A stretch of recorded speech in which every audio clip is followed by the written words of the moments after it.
Now, we did have a couple of questions that came in specifically about workforce, and I know this is a really important topic for you. Somebody says, how do you introduce the workforce to someone who's a runner? He's an eloper, escaper. Do you have any suggestions? Okay, so how I could use them in the workplace?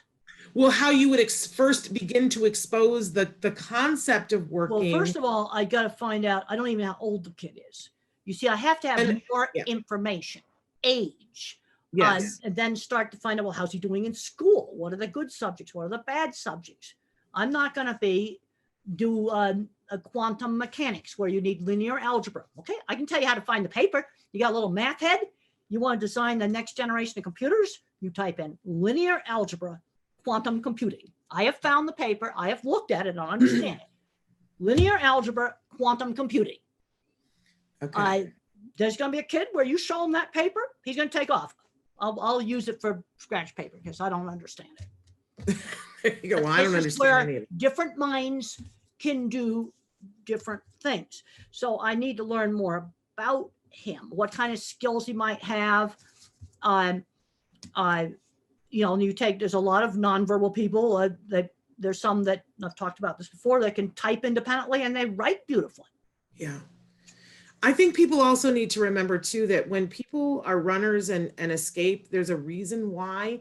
And if you work with people to figure out why they're running and what they're running from or what they're running to, then you're able to have a much better control. Well, that's right. Then you got to figure out, well, when does he do it? You see, what I've learned on trying to troubleshoot things, that's the engineering term for diagnosis.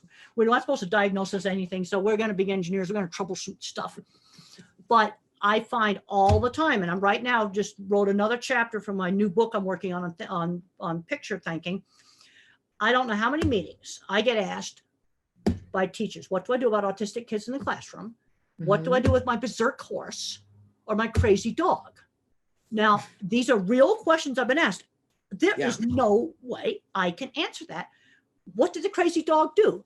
Happy jumping on people or biting them? Right.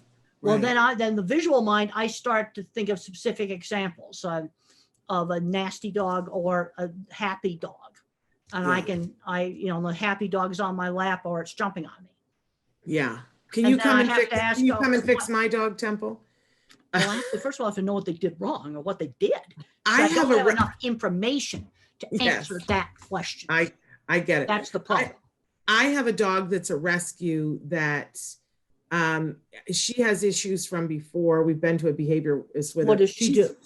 She's fine with us, but she thinks that she has to defend us from everything and anything else in the world, whether it's a fly or the UPS truck going by a mile away.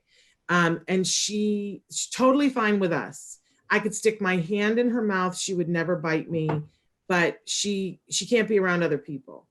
And now I need for her to be around another dog, and we're working very slow to do that. But I've adopted one of Joanne's dogs. That's the sweetest little puppy. He's here in the room with me for the show, but I need for this dog to get along, and we're going very slow. But if you want to come by, the thing I always ask when parents ask me whether their kid's at the right school or whatever, the first question I always ask is the child making progress?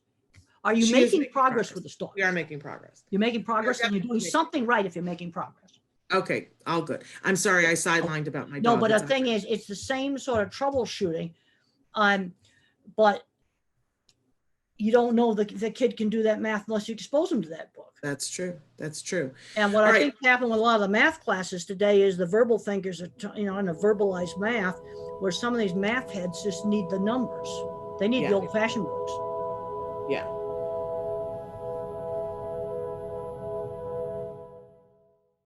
Hey, thanks for watching Autism Live. To subscribe, click here.